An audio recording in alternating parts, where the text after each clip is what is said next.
Լավ, պարոն Կարապետյան, մեկ հարցը հայ առաքելական եկեղեցու վերաբերյալ տեսնում ենք, որ մեծ ու փոքր տարբեր քպայականներ շարունակ հայտարարում են, որ այս ընտրություններով մանդատ են ստացել նաև եկեղեցու հարցեր, այսպես ասած, լուծելու համար։ Հիմա տեսանք վեհափառին տարան հասցրին դատարան, օգոստոսի 28-ին արդեն այլ դատականիստ է նշանակված, նոր դատավորի հանգամանքով պայմանավորված։ Դուք ինչպես եք պատրաստվում դիմակայել, ձեր այդ գաղտնի պլանը կօգնի եկեղեցուն։ Դա մտնում է Փաշինյանի իրեն հեռացման գաղտնի պլանի մեջ։ Դրա համար թողեք այդ մարդիկ գնալով իրենց հարցերը լուծեն։ Ինչպես եք գնահատում այդ process-ը եկեղեցու դեմ։ Դա ես ասել եմ, համաշխարհային ամոթ է, մեր ազգի ամոթն է։ Դա պրոստո խայտարակություն է։ Այս մարդիկ ինչ որ անում են ոչ միայն մեր եկեղեցու։ Պարոն Կարապետյան, ի հակադրություն այդ գաղտնի պլանի, այսօր բացահայտ պլան կառավարությունը նիստի օրակարգում էր, որ 2026-ից 31 թվականներին ինչ պետք է անեն եւ այդ թվում նաեւ եկեղեցու իրենց ասած բարենորոգումներ, վեհափառին պետք է հեռացնեն, նոր կաթողիկոս նշանակեն, այսինքն իրենց ծրագիրը բացահայտ է, հիմա դրա դիմաց ինչ որ գործողություններ կա։ Իրենք կհասցնեն միայն իրենց բարենորոգեն, իրենց պլաներով հազիվ դա հասցնեն։ Պարկասո են մնացածը չեն ասում։ Պարոն Կարապետյան, հետևի հետ կապված։ Փետրվարից ասում եք, որ արդեն տվել եմ հայտարարություն։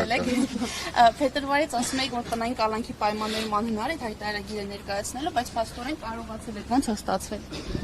Որ կարողացել եք հայտարարագիրը ներկայացնել։ Դա Վարդևանյանին հարցրեք, ինքն էր դրանով զբաղվում։ Այնտեղ մի անշարժ գույք եք ընդհանրապես հայտարարել Հայաստանում 1989 թվականին ձեռք բերված ու մեկ Volvo 1992 թվականին ձեռք բերված։ Ինչ ունեմ դա։ Այդ անշարժ գույք ունեք Հայաստանում ու մեքենա։ Պարոն Կարապետյան, իսկ ժողովի նիստային հետևում եք, օրինակ Էդգար Ղազարյանը իսկապես խախտել էր այդ բարեվարկության կանոնները։ Էդգար Ղազարյանը տաղանդավոր հայ քաղաքական գործիչ է։ Դուք ամեն օր կտեսնեք դա, տեսնում եք եւ կտեսնեք դա։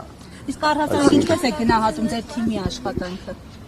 Ինձ թվում է բոլորն են լավ գնահատում, ես նույնպես։ Պարոն Կարապետյան, երեք դուք տեսեք։ Որ Էդգար Ղազարյանը ներողություն, ձեր թիմը չպաշտպանեց սկզբանը, դա ինչպես եք մեկնաբանում։ Էդգար Ղազարյանին մեր թիմը առաջերտին Էդգար Ղազարյանը պաշտպանելու կարիք չուներ, բայց մեր թիմը շատ գրագետ ամեն ինչ արեց, որ կոնֆլիկտ չդառնա։ Պարոն Կարապետյան, իսկ երեկվա միջադեպի հետ կապված ինչ կասեք, Դավիթ Ղազարյանին դուրս հրավիրեցին նիստերի դահլիճից, ինչ էր տեղի ունեցել ձեր գնահատմամբ, որ այդպես վարվեցին։ Մեր ֆրակցիան արդեն արձագանքել է դրան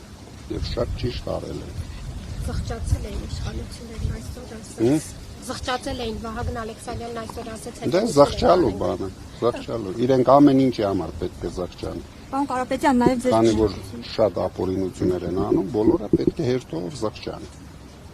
Իրենք գիտեն, որ մենք մի քիչ ներողամիտ մարդիկ ենք, կարող է մի քիչ ներողամիտ լինենք։ նույն համատեքստում էլի ձեր թիմակիցները բարբերաբար կարողանան քաղաքակիրթ աշխատել ինչպես սկզբում պայմանավորվել է։ Ինձ թվում է դեռ այո, կարողանում են։ նույն համատեքստում մի հարց էլի Սուր լինելու է, բայց կանոնների մեջ լինելու են։